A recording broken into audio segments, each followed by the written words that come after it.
Kita ke informasi lainnya, pemirsa. Hari ini Presiden Joko Widodo memanggil sejumlah pimpinan lembaga negara ke Istana Kepresiden Bogor, Jawa Barat. Pilkada serentak masuk dalam agenda pertemuan hari ini. Ada rekan kami, Eko Frima, yang akan memantau langsung. Eko, apakah pertemuan sudah dimulai dan bagaimana hasilnya? Zilvia, benar sekali, sejumlah pimpinan lembaga negara telah datang ke Istana Kepresidenan Bogor, Jawa Barat pada pukul 10 waktu Indonesia Barat ini. Tentu saja pilkada serentak masuk dalam agenda pertemuan pada hari ini. Perlu atau tidaknya Presiden mengeluarkan Perpu pilkada serentak, ya seperti yang diusulkan oleh sejumlah pimpinan atau pimpinan kepala daerah yang ada di sejumlah Indonesia. Tadi Setia Novanto selaku Ketua DPR RI mengingatkan jika pilkada serentak sesuai dengan peraturan KPU nomor 12 tahun 2015 pasal 89 menyampaikan pilkada serentak sendiri bagi daerah yang tidak memiliki lebih dari satu pasang, maka pasangannya ditunda hingga pilkada berikutnya yakni tahun 2017. Hal ini sesuai juga dengan peraturan undang-undang jika pilkada serentak sendiri bisa dilakukan jika ada pasangan lebih dari satu calon. Dan jika nantinya Perpu memang dikeluarkan dengan mengakomodasi satu calon saja, tentu saja nanti goalnya ada di DPR atau DPR sebagai hilirnya. Apakah nanti Perpu yang dikeluarkan oleh Presiden tersebut akan diakomodasi atau disetujui oleh DPR sendiri? Pertemuan inilah yang akan dilakukan, yang sedang berlangsung antara DPR dengan sejumlah pimpinan lembaga negara seperti Ketua DPR RI Setia Novanto, Ketua MPR RI Zulkifli Hasan, dan juga hadir juga turut PPK RI dan juga Ketua DPD RI Irman Gusman dalam pertemuan ini. Dorongan agar pemerintah menerbitkan Perpu untuk mengakomodasi calon tunggal agar bisa ikut serta dalam 9 Desember ini datang dari sejumlah pimpinan negara. Kita tahu jika pilkada serentak tidak dilakukan atau tidak mengakomodir satu calon atau digantikan oleh PLT, tentu implikasinya adanya PLT, tentu kewenangan dari PLT tersebut terbatas baik itu dari kebijakan maupun birokrasi. Minimnya calon disampaikan oleh sejumlah pengamat karena minimnya kaderisasi dari sejumlah partai politik. Dan dari data yang sementara yang kita peroleh dari 13 daerah jumlah pasangan kurang dari dua kini hanya tersisa 17 daerah yang hanya memiliki satu calon seperti Kabupaten Tasikmalaya, Blitar, Kabupaten Pacitan, Kota Surabaya, Kabupaten Timur Tengah Utara NTT, Kota Mataram dan juga Kota Samarinda.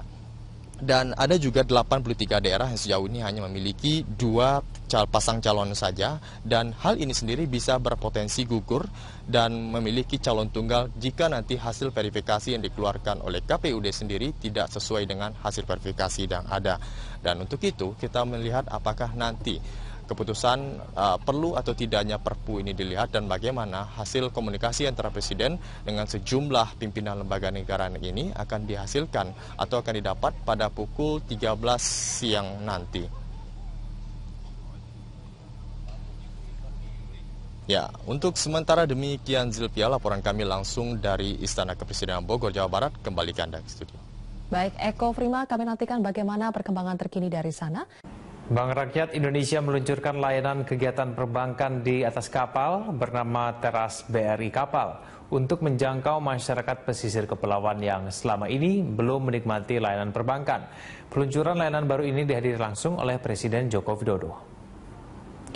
Dalam sambutan peresmian, Presiden Jokowi berjanji akan mendorong perbankan lain untuk mengembangkan inovasi dan terobosan layanan di wilayah pesisir. Upaya itu dilakukan seiring dengan upaya pemerintah membangun tol laut yang menghubungkan semua wilayah kepulauan Indonesia. Untuk tahap awal, BRI akan mengoperasikan layanan Teras BRI Kapal dengan menggunakan kapal Bahtera Seva 1 yang akan melayani 6 pulau. Antara lain Pulau Pramuka, Pulau Tidung, Pulau Kelapa, Pulau Untung Jawa, Pulau Harapan dan Pulau Panggang di wilayah Kepulauan Seribu. Presiden berjanji akan memenuhi kebutuhan perbankan untuk membuka pelayanan serupa di seluruh pulau di Indonesia. Saya akan terus mendorong agar perbankan yang lain juga dapat melakukan inovasi layanan kepada daerah-daerah yang belum terlayani, yang belum tersentuh oleh pelayanan perbankan, terutama sekali lagi, terutama di wilayah-wilayah pulau-pulau terluar dan di daerah-daerah perbatasan. Dengan terobosan dan inovasi yang dilakukan oleh dunia perbankan tentu saja ini akan membantu pemerintah dalam rangka mempercepat pemerataan pembangunan di seluruh pelosok tanah air. Pemerintah akan terus mendukung langkah-langkah terobosan ini yang dilakukan oleh dunia perbankan untuk menjangkau kepulauan, dan juga ini nantinya akan juga mendorong industri perkapalan dalam negeri dapat berkembang. Dan dengan keberadaan kapal-kapal hasil produksi dalam negeri ini, kita nantinya sanggup memenuhi kebutuhan seluruh perbankan yang ingin membangun jembatan antar pulau untuk memberikan layanan di bidang perbankan. Presiden Joko Widodo berjanji akan membuat keputusan politik untuk menjadikan ekonomi kreatif sebagai pilar perekonomian nasional, karena industri kreatif memiliki potensi besar dengan laju pertumbuhan yang melampaui pertumbuhan sektor lain maupun pertumbuhan ekonomi nasional. Presiden Joko Widodo begitu terkesima menyaksikan pertumbuhan ekonomi kreatif yang mencapai 5,6%. dengan kontribusi dan nilai tambah yang makin nyata setiap tahun. Karena itu Presiden langsung mengikat komitmen dengan para pelaku industri kreatif untuk menjadikan industri kreatif sebagai tulang punggung perekonomian nasional. Komitmen pengembangan industri kreatif yang hendak direalisasikan Presiden Jokowi antara lain membuat regulasi baru untuk meningkatkan kualitas perfilman Indonesia. Presiden juga berjanji untuk membuka peluang investasi sebesar-besarnya di bidang e-commerce. Sedangkan di bidang industri kreatif lainnya seperti teater dan seni pertunjukan, Presiden meminta pihak swasta untuk ikut membantu pembangunan gedung teater. Untuk masalah infrastruktur, 55% penyebaran bioskop di seluruh Indonesia itu terpusat hanya di Jawa Barat dan di DKI Jakarta. Kita harus bersaing merebut layar juga dengan film-film impor. Film festival itu Pak, kontribusi ekonominya besar. Transfer knowledge-nya jelas, edukasi ke publiknya jelas. Keragaman pun yang sudah ada di berbagai daerah ini, semua juga harus didukung. Kesimpulannya Pak, ditunggu intervensinya. Saya kira tadi yang Luki sampaikan kepada saya catat dan saya tidak ingin menyampaikan banyak, tetapi akan kita siapkan regulasi-regulasi, aturan-aturan yang mendukung, baik untuk memperbanyak toko tadi, dan saya yakin dengan pasar kita yang sangat besar sekali, ini akan sangat menarik bagi investasi untuk memperbanyak toko bioskop. Selain menerima masukan para pelaku industri kreatif, Presiden Joko Widodo juga mengimbau anak-anak muda Indonesia untuk menggiatkan kreativitas menjadi gerakan ekonomi nasional. Presiden berjanji akan membuat pemetaan yang jelas dan peningkatan semua potensi industri kreatif dengan target yang terukur dalam 10 tahun ke depan. Tim Liputan, Berita 1, Jakarta. Presiden Joko Widodo menilai perlunya pasal yang mengatur penghinaan presiden kembali dihidupkan agar mereka yang kritis terhadap presiden tidak dapat dengan mudah terjerat pasal karet.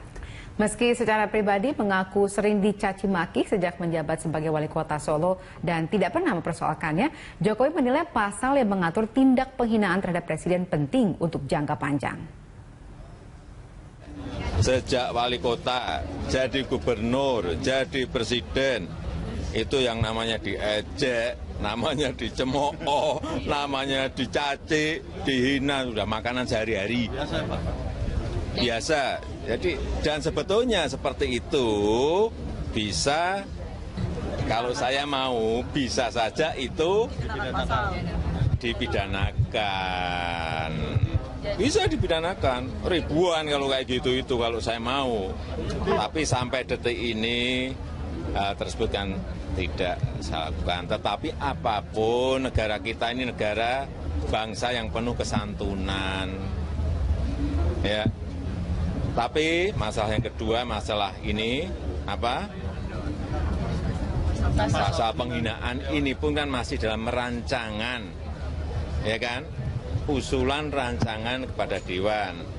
Kalau saya lihat di situ, sebetulnya justru itu untuk memproteksi orang-orang yang kritis, masyarakat yang ingin melakukan pengawasan untuk tidak dibawa ke pasal-pasal karet.